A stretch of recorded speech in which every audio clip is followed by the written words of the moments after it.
Bom, né, poder ver o nascimento aí de tantos jovens, a igreja crescendo de outra maneira, né? Então, queria que você abrisse a sua Bíblia lá em Filipenses, no capítulo 3, que é o nosso texto de hoje.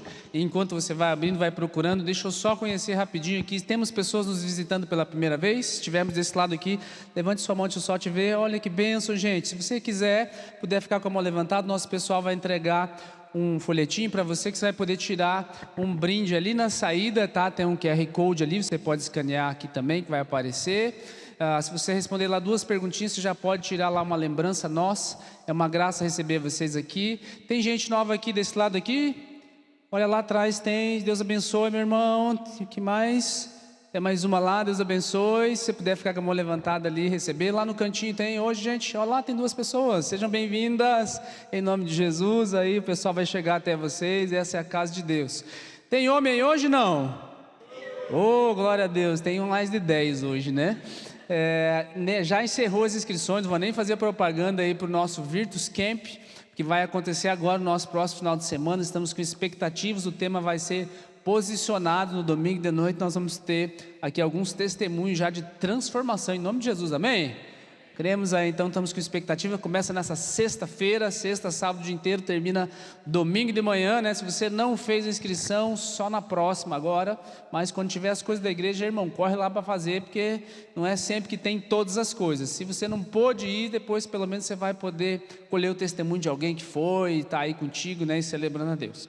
Filipenses capítulo 3, deixa eu abrir a minha, que eu também não abri aqui, é a nossa palavra, a 4ª palavra. Nós estamos em uma série, a fórmula da alegria. Apesar de parecer um nome meio coach, um negócio assim, na verdade é uma pegadinha, né, para esse pessoal aí. Nós queríamos uma mensagem que já falasse direto comigo, a fórmula da alegria, queria saber.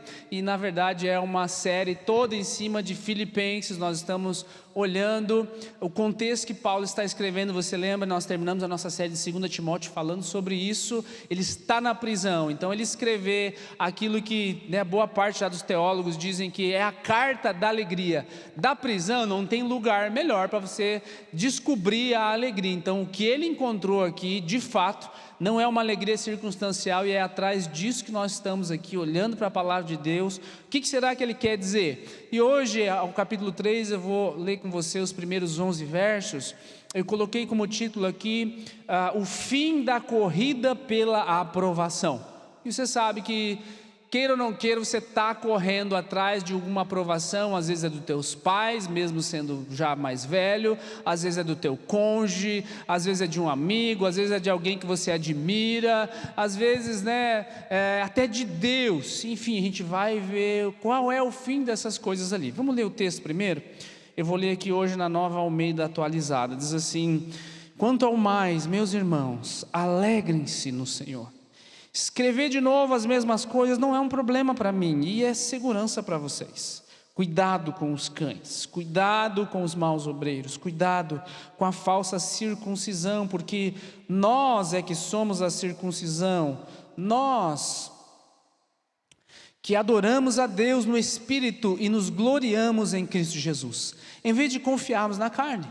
E é verdade que eu também podia confiar na carne. Se alguém pensa que pode confiar na carne, eu ainda mais. Fui circuncidado no 8º dia, sou da linhagem de Israel, da tribo de Benjamim, hebreu de hebreus. Quanto à lei, eu era fariseu. Quanto ao zelo, perseguidor da igreja. Quanto à justiça que há na lei, irrepreensível. Mas o que para mim era lucro, isso considerei perda por causa de Cristo. Na verdade, eu considero tudo como perda por causa da sublimidade do conhecimento de Cristo Jesus, meu Senhor. Por causa dele eu perdi todas as coisas e as considero como lixo para ganhar Cristo e ser achado nele, não tendo justiça própria que procede da lei, mas aquela que é mediante a fé em Cristo, a justiça que procede de Deus, baseada na fé. E o que eu quero é conhecer Cristo e o poder da sua ressurreição, tomar parte nos seus sofrimentos e me tornar como ele na sua morte, para que de algum modo eu alcance a ressurreição dentre os mortos. Amém? Vamos olhar esse texto com mais clareza. Tem tanta coisa boa aqui. Quantos aqui querem ser felizes? Todo mundo, né? Quem não levantou porque está com preguiça. Mas poucos percebem que a felicidade ela não é só uma questão de encontrar as coisas certas. Quando eu tiver isso, quando eu tiver aquilo, quando eu tiver aquele outro, a Isabela compartilhou aqui semana passada. Poucos percebem que a felicidade não está só em encontrar as coisas certas. A felicidade também está em evitar algumas coisas erradas. É como se você tivesse construído uma casa linda, era o teu sonho construir uma casa. Quando eu construir minha casa, finalmente eu vou ser feliz. Você constrói a sua casa, é a casa dos sonhos, tem todas as coisas que você queria, você até conseguiu decorar do jeito que você queria, mas se você deixar ela de portas abertas 24 horas por dia, apesar de ter conquistado um sonho, pode ser que entre alguém lá e destrua todas as coisas que você plantou e sonhou. O mesmo acontece com a alegria. Muitos não perdem a alegria porque coisas terríveis aconteceram, ou porque veio um pecado e acabou com tudo aqui. Eles perdem porque deixaram às vezes pequenas coisas começar a roubar aquilo que você já conquistou. Muita gente perde a alegria. Olha o que eu vou falar, muita gente perde a alegria tentando conquistar aquilo que Deus já deu. E aí você não vai conseguir nunca, Deus já deu algo, eu estou tentando conquistar alguma coisa que já foi entregue. Então se eu não reconhecer aquilo que já foi entregue, não adianta você ter nada, porque eu nunca vou de fato reconhecer nada. Existe uma pergunta que parece boa, mas ela carrega mais ou menos isso que eu quero tentar dizer para você assim, o que eu preciso fazer para Deus me aceitar? Parece uma pergunta legal, parece uma pergunta com uma boa intenção, poxa, eu quero agradar a Deus, mas ela revela um problema. O que eu preciso fazer para Deus me aceitar? Qual o problema que revela, pastor? O problema do desconhecimento do Evangelho. Você não está entendendo, você ainda não entendeu como é que funciona esse negócio do Evangelho. Evangelho significa as boas novas. E qual é a boa nova? Qual é a boa notícia? Nunca foi sobre o que você pode fazer por Deus. Essa é a boa notícia, nunca foi sobre o teu merecimento, é sobre aquilo que Deus fez por nós. Essa é a boa notícia. Olha, tem um negócio que você está perseguindo e que Deus já te deu. Tem um negócio que você está tentando encontrar, mas já está ali diante de você. Por isso que enquanto você tentar merecer o amor de Deus, você nunca vai sentir o amor de Deus. Você percebe? Todo mundo quer sentir o amor de Deus, todo mundo quer ter uma experiência com Deus, mas enquanto eu tentar merecer isso, eu nunca vou conseguir experimentar. Enquanto eu tentar conquistar a aprovação, principalmente de Deus, eu nunca vou experimentar alegria. Onde é que começa a felicidade cristã de fato? Ela começa quando eu paro de viver para provar o meu valor, quem eu sou, olha como eu sou legal, olha como eu sou bonito, olha como eu tenho sucesso, olha como eu sou inteligente. Ela começa quando você para de tentar provar o seu valor e começa a viver a partir de uma identidade que já está em você. Uma identidade que Jesus já imprimiu em você. Você não sai de manhã pensando assim, o que é que eu posso fazer para ser reconhecido, o que é que eu posso fazer para finalmente as pessoas me enxergarem, ou eu ser valorizado como eu deveria. Se você sai com esse pensamento, você não entendeu o Evangelho ainda. O Evangelho diz que você já tem uma identidade impressa dentro de você. Você já sai de manhã pensando assim, eu sou mais que vencedor naquele que me amou. Você já sai de manhã assim, a autoridade de Jesus já foi colocada sobre a minha vida, então se levantar alguma arma forjada contra mim não prosperará, né? Aí você entende o Salmo 91 no seu contexto, você entende a armadura de Deus sobre você em Efésios, você entende aquilo que já está sobre você, então você já sai para viver a partir disso. O que acontece depois não deveria ferir tanto a sua identidade quanto aquilo que Deus diz ao seu respeito, porque pessoas vão dizer muitas coisas contrárias à identidade de Deus para você. Elas vão dizer de fato, que você só vai ser aquilo que você conseguir demonstrar, ou aquilo que você conseguir conquistar. Você só vai ser assim enquanto você mantiver o seu status, a sua posição, a sua beleza, ou enfim, essa é a identidade que o mundo coloca. E quando a gente vive a partir dessa identidade, você não consegue encontrar a felicidade plena. Você vai experimentar assim pequenos relances de felicidade. Quando você olha aqui, Paulo mostra em Filipenses capítulo 3, ele está combatendo esse problema. Era como se algumas pessoas estivessem dizendo assim para ele, olha, Jesus não basta, você precisa merecer, você precisa provar. Por quê? Porque eles começam a levantar um conjunto de regras. Olha, tem muitas coisas que você precisa fazer para Deus te aceitar. E Paulo está dizendo assim, não, a salvação ela é pela graça, a aceitação e a identidade também é. Por isso que o meu primeiro ponto aqui é, a alegria cresce quando eu descanso na graça. Ele está tratando do problema da circuncisão ali, o pessoal que não era judeu, havia alguns judeus que vinham depois de Paulo, quando ele pregava o evangelho, falando assim: olha, beleza, esse negócio de Jesus é isso aí, mas você também tem que obedecer agora os mandamentos judaicos, é o que a gente chama ali de judaizantes. E aí começa o conflito. Ele vai gastar isso também lá na carta de Gálatas para explicar com muito mais detalhes, mas o fato é que eles estavam querendo dizer que existia um conjunto de regras além de Jesus que você precisava, e ele está dizendo assim: oh, não. O verso 3, a parte final vai dizer assim: ó, nos gloriamos em Cristo Jesus e não confiamos na carne. O que ele está dizendo? Em outras palavras, eu não confio naquilo que eu faço, porque o que eu faço é temporário, o que eu faço pode ter uma outra intenção. O que eu confio? Eu confio naquilo que Jesus fez. E ainda que eu não entenda, e ainda que às vezes parece que a minha mente me diz o contrário, eu sei que eu sou aceito, eu sei que eu sou filho, eu sei que eu sou amado, mas há alguns momentos na minha vida que parece que não, Deus não me ama, Deus esqueceu de mim, Deus dá as coisas para todo mundo, menos para mim. Ainda que às vezes a minha mente, ela permeie esse pensamento, querido, entende que quando ele fala assim, ó, a minha confiança, nós nos gloriamos, a glória, eu me regozijo no que Jesus fez, eu não me regozijo nem no que eu faço e nem naquilo que eu penso a respeito de mim mesmo. É aqui onde eu coloco o problema do legalismo. O legalismo é um conjunto de regras que as pessoas estabelecem para poder viver, mas é basicamente acreditar que o seu desempenho determina o que Deus pensa ao seu respeito. Ah, pastor, mas a gente não tem que ser santo, a gente não tem que ser correto? Mas não é desse jeito que você está pensando. Como é que o legalismo aparece? Ele aparece quando você acha que Deus te ama mais porque você está correto essa semana. Isso é legalismo. Deus está me amando mais essa semana porque essa semana eu fui certinho. Ele aparece quando você acha que Deus te ama menos, quando você falha. Não, eu falhei. Então alguns aí pensam assim, ó, legalismo: não posso ir cear hoje, eu não posso ir para a igreja, eu não posso ir para o pequeno grupo, eu não posso participar das coisas de Deus porque eu estou falhando muito. É como se Deus estivesse me amando menos. Sim, existe um conjunto de orientações, principalmente a respeito da ceia, né? Para você não fazer isso de qualquer jeito, para você examinar a si mesmo. É um convite de arrependimento para estar lá, não um convite para ficar em casa. O legalismo, ele pensa assim: não, estou vivendo em pecado, então Deus não me ama mais. Querido, a palavra diz que Deus entregou o seu filho quando você ainda era pecador.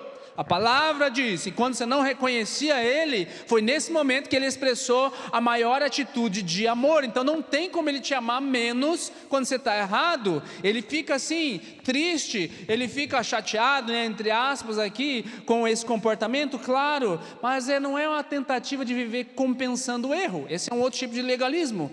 Eu errei aqui, agora deixa eu fazer 3 coisas boas, para daí sim eu poder crer que Deus vai responder a minha oração.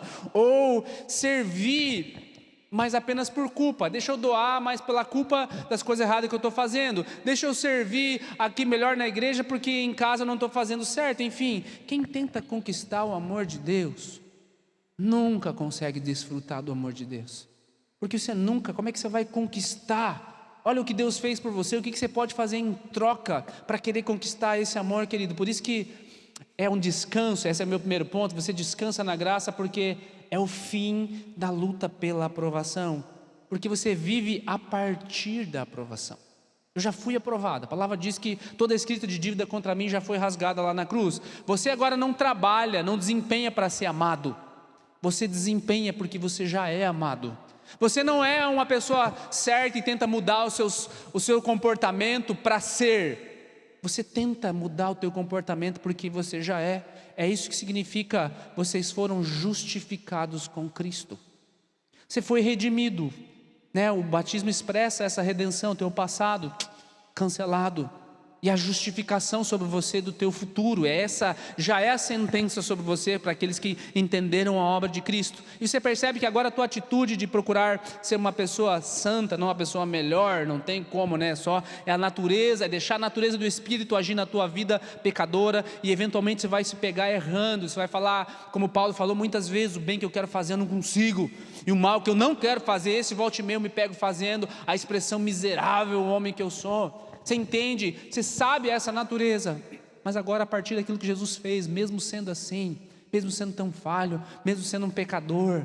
Lembra daquela música Amazing Grace, maravilhosa graça que salva um miserável, né? Não tem uma palavra tão plena para traduzir wretch em português, é um miserável homem como eu, essa graça me alcançou. E quando você entende isso, a partir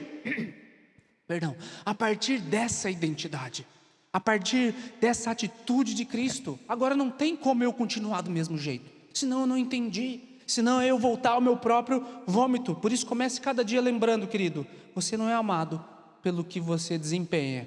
Aliás, para você decorar, diga assim, bata no teu peito e diga assim: eu não sou amado pelo meu desempenho, eu já sou amado e por isso eu desempenho. Você percebe a diferença? Quantos estão entendendo? Diz amém.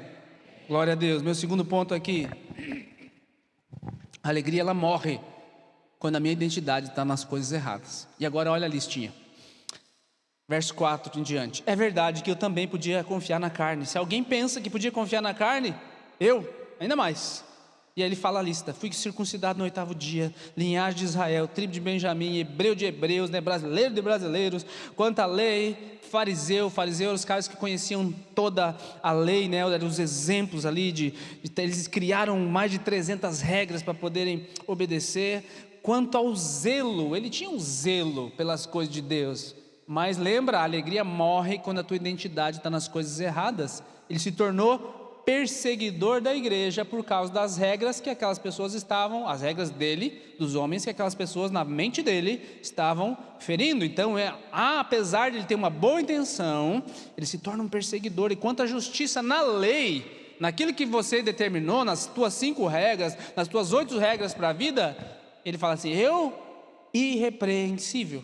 Ele apresenta um currículo mais impressionante da sala, ou nesse caso aqui da prisão. Tudo certinho ele fazia, né? Ele fez a primeira comunhão, a crisma, ou ele fez a escola bíblica, ele fez tantas coisas que a religião cria e faz, algumas para auxiliar, outras para afastar mesmo, assim como os fariseus. Algumas eram para aproximar de Deus, mas outras acabavam afastando. Todo esse conjunto de leis ele fazia, e era como ele dissesse assim: se alguém pode confiar no currículo ou nas próprias conquistas, sou eu esse cara, gente. Mas o que ele está querendo dizer aqui? É a carta da alegria, não esqueça. Nada disso aqui me salvou. Nada disso aqui aguçou o meu espírito. E aqui está o perigo de toda a nossa geração. Nós temos a grande, esmagadora tendência de construir a nossa felicidade, ou principalmente a nossa identidade em alguma coisa.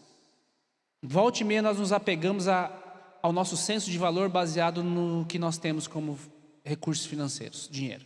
Volta e meia a gente pega a nossa alegria do dia baseada na nossa aparência. Você acorda, né, se sentindo mais jovem, olhando mais jovem, mais magro. Você, poxa, hoje o negócio está funcionando. Volta e meia a gente se pega pegando a nossa identidade, associando a nossa identidade à aprovação de alguém. Deu tudo certo no trabalho, o cliente te elogiou, né? O teu patrão, o teu chefe, ou o teu fornecedor, ou alguém do teu círculo de influência falou um elogio sobre a tua maneira de agir, e você, nossa, hoje o dia foi excelente. E não foi excelente o dia porque você começou na presença de Deus. Não foi excelente o dia porque você leu a identidade que Deus colocou sobre você, o valor que você tem, a graça que você tem, a capacidade que você pode ter diante dele, a autoridade terrena e espiritual que está sobre você. Não foi por causa disso, foi por causa daquilo que alguém disse, ou por causa daquilo que alguém deixou de dizer.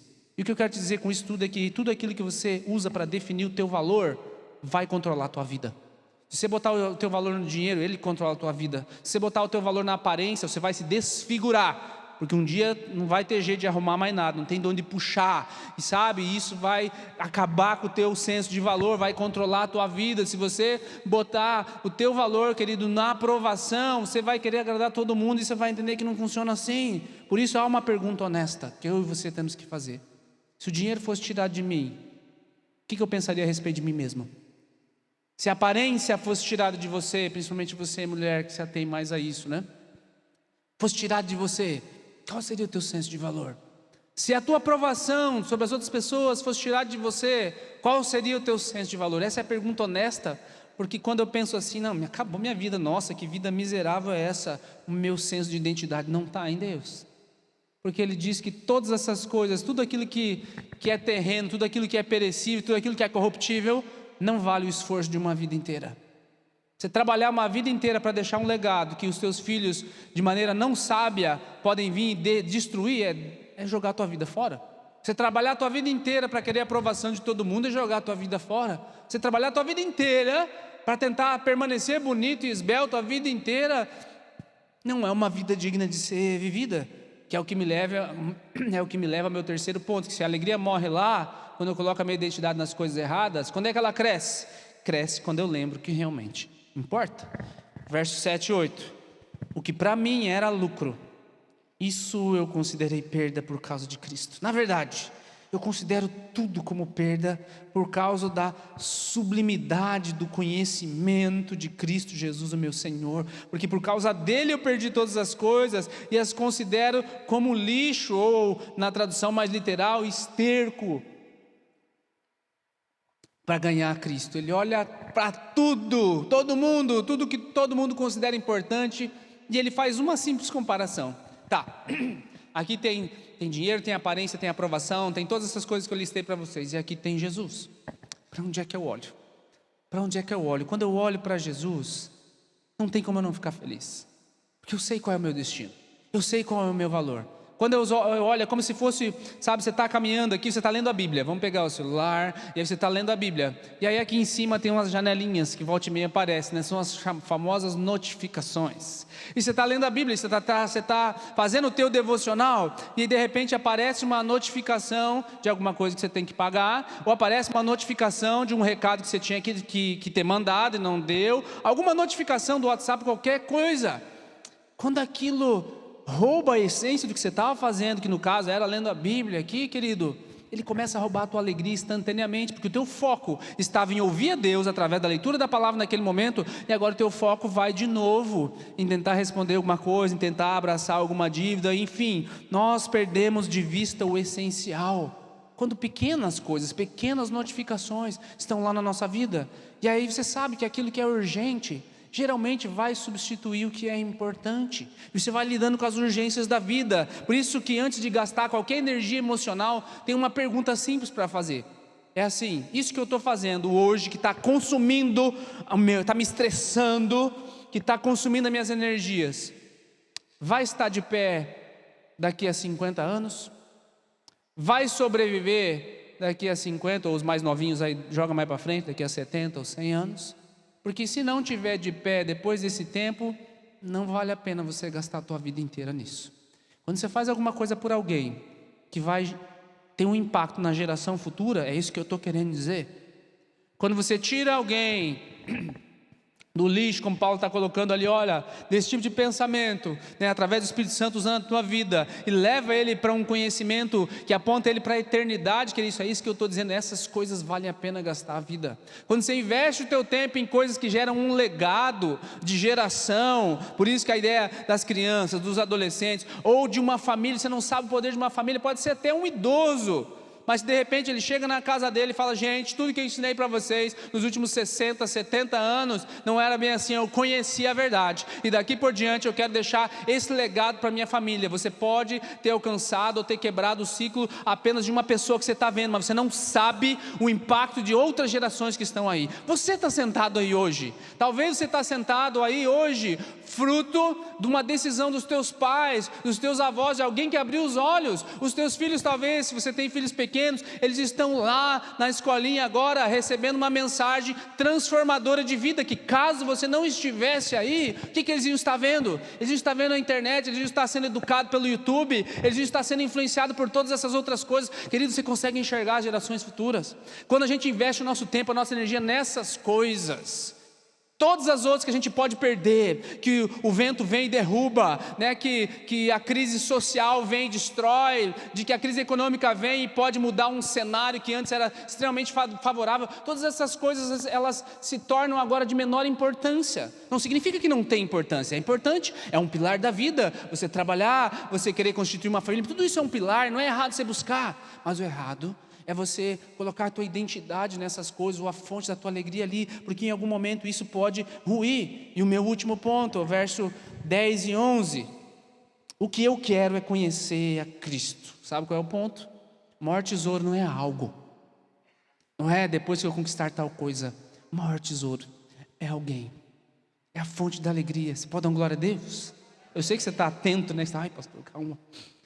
O maior que eu quero é conhecer a Cristo e o poder da sua ressurreição. Quando eu leio isso, que ele tem alguma coisa que, meu Senhor, esse cara, eu te mostrei a foto da prisão, né? O que ele está dizendo nesse lugar aqui? O que ele está dizendo nesse lugar? O que ele descobriu?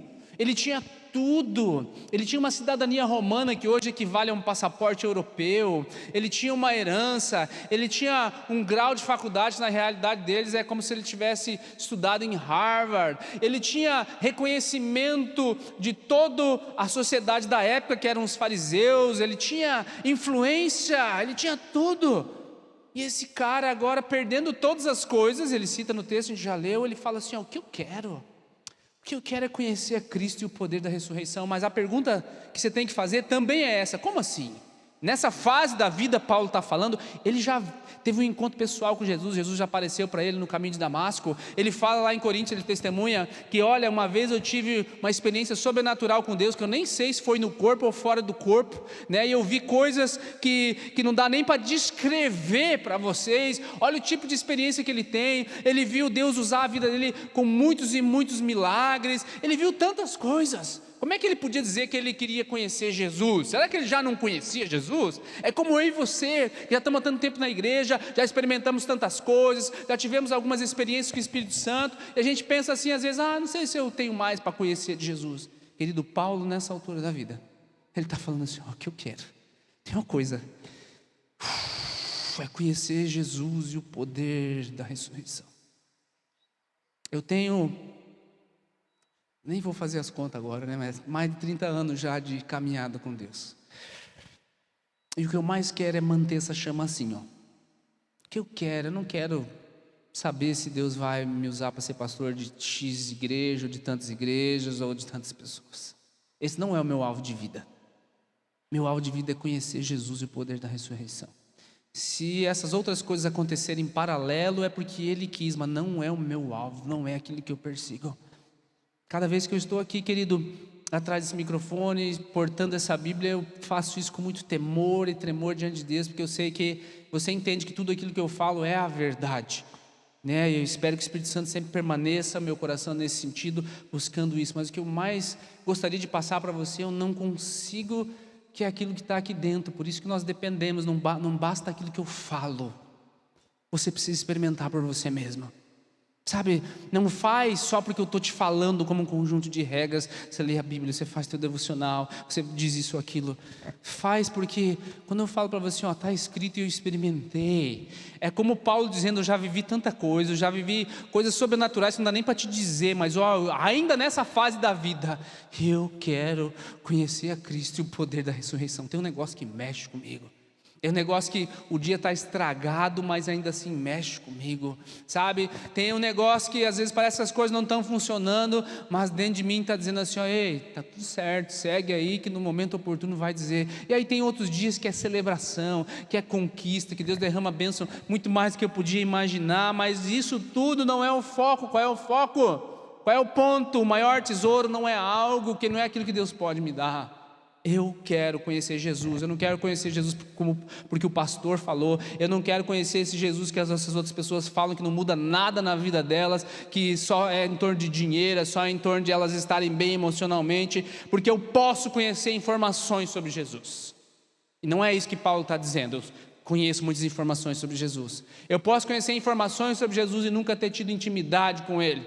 É como um fã incondicional. Você pode, ser um cantor, um artista, um músico, qualquer pessoa, um ator. Você pode conhecer a vida dele por inteiro. Você entra na internet, você sabe o dia que ele nasceu, você sabe do que ele gosta, a comida que ele gosta, você sabe, quantas vezes ele já foi casado, quantos filhos tem, qual é o grau de parentesco com esse ou aquele. Você pode conhecer todas as informações dessa pessoa, Mas se esse artista, esse cantor, que você chegar um dia na frente dele, você disser um oi, tudo bem, como se você já conhecesse ele não sabe quem você é. Ele não vai te trazer para dentro de casa, ele não vai te pagar um almoço, ele não vai parar para ouvir os teus problemas, porque ele não te conhece. É mais ou menos assim, querido. Nós não podemos conhecer Jesus, só as informações sobre Jesus, o dia que ele nasceu, as coisas que ele gosta, o que ele deixa de gostar. Nós precisamos ter um relacionamento com ele. Sabe, quando Paulo fala assim, eu quero conhecer a Cristo e o poder da sua ressurreição, ele já coloca na sequência, ó, se precisar tomar parte dos seus sofrimentos e me tornar como ele na sua morte. Sabe o que é isso? Jesus, eu quero o Senhor, eu quero conhecer a Ti profundamente, não importa se eu venha sofrer, se eu venha morrer por causa disso. Por isso que não adianta ter a Bíblia decorada e o coração fechado. Não adianta saber sistematizar muitas coisas teologicamente falando, mas não aplicar isso na vida, porque a vida cristã não é um convite para aprender sobre Jesus. A vida cristã é um convite para andar com Ele. Eu sempre cito aqui esse salmo para você contextualizar na tua vida, é um dos salmos mais conhecidos, Salmo 23. Ainda que eu ande, aonde? No vale da sombra da morte. Como é que está o teu coração lá? Está triste? Deu tudo errado, ai agora como é que vai ser? Ainda que eu ande pelo vale da sombra da morte. Por que é que você não vai temer? Porque tu, percebe? Não é um convite, eu sei o que Deus pode fazer e Ele vai me tirar desse vale da sombra da morte. Não, Ele vai caminhar com você lá. Se Ele estiver lá, você não teme. Por isso, querido, você pode estar passando uma crise emocional agora. Você pode escolher passar por ela sozinho, mas você pode escolher passar com Jesus. Significa que ela vai sumir amanhã de manhã? Você tem um problema que é difícil de resolver, né? Às vezes você não pode nem confessar qual é. Não tem coragem. E eu vou dizer para você que você nunca vai conseguir superar isso aí. Não por você mesmo, não. Você nunca vai se sentir pleno. Você vai tapear e vai levar com a barriga durante muito tempo. Mas se Jesus estiver aí junto com você, você pode passar pelo vale da sombra da morte por ter que confessar isso, por ter que, de repente, as pessoas saberem em algum momento disso, que isso aconteceu contigo, ou que você faz isso ou aquilo. Mas se Ele estiver com você, você não teme mal algum. Porque quando essa expressão estiver no teu coração, olha, o que eu quero é conhecer a Cristo e o poder da ressurreição. Eu vou acordar de manhã para fazer muitas coisas boas pelas pessoas e elas não vão me reconhecer. E elas vão até falar mal de mim, e em algum momento elas vão ser ingratas para comigo. Isso vai doer, principalmente se for de pessoas que eu amo. Mas se eu quero conhecer a Cristo e o poder da sua ressurreição, isso vai me chatear por um momento. Mas quando eu dobrar os meus joelhos diante do Senhor, eu vou entender o que Paulo está querendo dizer assim: Senhor, se for necessário parte dos sofrimentos e com Ele na sua morte, o que eu estou querendo aqui não é resolver os meus problemas momentâneos, eu quero conhecer como o Senhor conheceu. Eu sei que você precisa disso. Meu último exemplo é assim, ó. Pensa numa criança com muitas moedas nas suas mãos. Ela tem lá 10 moedas de R$1. Chega você para ela com uma notinha só de 200. E você fala assim para ela assim: quer trocar? E lembra o pensamento da criança por quantidade? E ela fala: não, eu te dou 1, você me dá esses 10. Principalmente se você falar assim: eu te dou 1, você me dá 10, tá bom? E ela vai falar assim: não, e você vai explicar, mas esse daqui vale mais, esse aqui vale mais. Ela vai entender: não, ele está tentando me enganar, não tem como valer mais. Eu estou com 10 coisinhas na minha mão, como é que isso pode valer mais? E aí ela fica naquele argumento: por que é que ela não troca aquela fortuna ali, querido, naquele momento para ela? Porque ela não entendeu o valor daquilo que está sendo oferecido para ela. Eu e você somos assim com Deus. Nós temos muitas moedas de R$1 na nossa vida, que eu já citei algumas aqui, chamado aparência, chamado sucesso, chamado dinheiro, chamado aprovação, chamado muitas coisas. E a gente se abraça quando a gente consegue uma delas. Quando eu estou bonito, eu me abraço quando eu consegui um recurso, quando eu consegui um bem, quando eu consegui um elogio, quando eu consegui X seguidores na internet, eu me abraço nessas moedinhas de R$1, e Deus está falando assim: eu tenho algo muito maior, de maior valor para você. Parece que é uma coisa só, mas é muito maior valor, é uma identidade sarada, sabe? É uma identidade que foi não simplesmente pensada ou melhorada, ela nasceu de novo, é uma nova vida. E aí a gente não quer abrir mão dessas pequenas moedas. Por quê, querido? Porque nós não entendemos muitas vezes o valor daquilo que nos está sendo oferecido. E Deus está dizendo para você hoje aqui, nessa noite, essa manhã, já estou adiantando, a alegria, ela não nasce quando você possui mais, qualquer outra coisa. Ela nasce quando você percebe quem é que possui você. Quem é que está aí dentro falando contigo o tempo todo? Talvez você perdeu a alegria, não porque você pecou, não porque teve uma grande tragédia, mas porque o teu foco saiu dele e foi para as moedinhas em algum momento. Talvez você começou a viver em algum momento da tua vida pela aprovação das pessoas, talvez até pelas dores do passado, não consegue sarar, não consegue ir para frente, ou pelas preocupações do presente, um ano difícil. Você não perde alegria quando o presidente que você quer não ganha. Você perde quando você perde a perspectiva de quem é que está ao controle da sua vida. Paulo descobre duas verdades: eu não preciso provar o meu valor, eu não preciso correr atrás daquilo que o mundo considera um sucesso, porque em Cristo eu já encontrei aquilo que eu procurava. Por isso que não é ganhar uma religião quando eu ganho Cristo, é encontrar uma pessoa. Você não está aqui para se sentir bem, você está aqui para prestar um culto àquele que olha sobre a sua vida. E a alegria começa quando Cristo deixa de ser uma parte da sua vida e passa a ser o centro dela. Quantos aqui querem que Jesus seja o centro da sua vida? Se coloque de pé, por favor.